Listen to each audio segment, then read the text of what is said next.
अगर धरती के सभी कीड़ों को एक जगह इकट्ठा किया जाए तो इनका वजन दुनिया के सभी लोगों के वजन से भी 300 गुना ज्यादा होगा।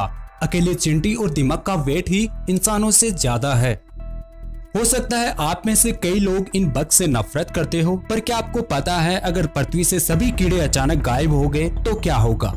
तो इन कीड़ों के जाने के बाद हमारे ग्रह के बाकी जीवन पर क्या असर पड़ेगा? क्या हम इन रेंगने वाले ना चीजों को हटाकर बेहतर महसूस कर सकेंगे?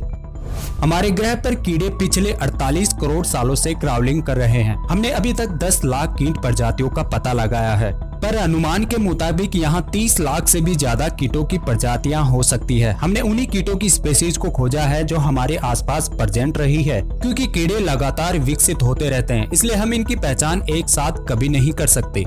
नॉर्मली ये बग्स 3 जोड़े पैर रखते हैं और बॉडी से 3 हिस्सों में बटे होते हैं। कुछ कीट ज्यादा पैर या बिना पैरों के भी होते हैं।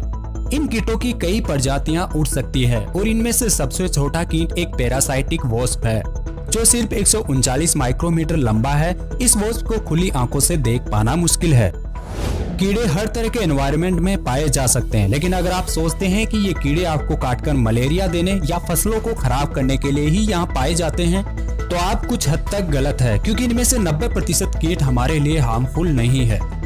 कीट हमारे एनवायरनमेंट के लिए बहुत जरूरी है। इनके बिना एनवायरनमेंट वैसे काम नहीं करेगा जैसे ये करता है।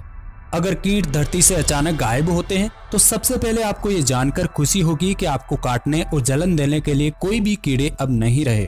कीटों के जाने से किसान भी खुश होंगे, क्योंकि उनको अब पेस्टिसाइड का इस्तेमाल नहीं करना पड़ेगा जो इन कीटों से फसल को बचाने के लिए यूज किया जाता है।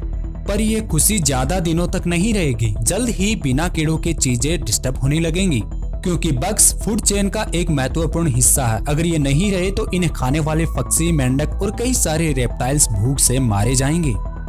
कीट पौधों के लिए पोलिनेशन यानी परागण का काम करते हैं। कई सारे उड़ने वाले कीट पराग को एक पौधे से दूसरे पौधे तक पहुंचाते हैं और पौधों में फर्टिलिटी को संभव बनाते हैं। मधुमक्खियां सबसे ज्यादा पोलिन ट्रांसफर करती है, लेकिन हवा, पानी या चमगादड़ जैसे जीव भी इसे ट्रांसफर कर सकते हैं, मगर इनका रोल पोलिन को ट्रांसफर करने में बहुत कम होता है। हमारे खाए जाने वाले भोजन में 50 से 90% कैलोरी पौधों से ही आती है और दुनिया में 80% पौधे फूलों वाले हैं।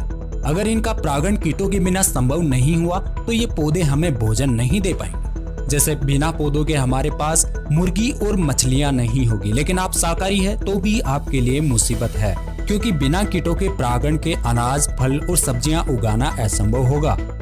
कीटों के बिना हम शहद और रेशम को खो देंगे, जो सालों से हमारे बीच सबसे बड़े ट्रेडिंग का सोर्स रहे हैं। और हाँ, कीड़े कार्बनिक पदार्थों के डीकम्पोजिशन में भी अपना रोल प्ले करते हैं। ये सूखे पेड़ों को मिट्टी में मिलने और मरे हुए जीवों के स्केलेटन्स बनने तक उन्हें डीकम्पोज करते हैं। ये कीड़े कचरे को कई हिस्सों में तोड़कर उसका भोजन करते हैं और पोषक तत्वों को वापस मिट्टी में मिलाकर फसलों के लिए मिट्टी की प्रोडक्टिविटी को बढ़ाते हैं। अगर ये कीड़े अचानक गायब हो गए तो आपको चारों ओर कचरे व मरे हुए जीवों के लाशों के ढेर दिखाई देंगे। सो अगली बार जब आपको तितली या ड्रैगन फ्लाइज दिखाई दे तो उन्हें नफरत से ना देखें, क्योंकि ये इस ग्रह पर यूं ही नहीं है। तो आपको ये वीडियो कैसी लगी हमें कमेंट करके बताएं। इस वीडियो को लाइक और शेयर करें। ऐसी और वीडियोस के लिए चैनल को अभी सब्सक्राइब करें।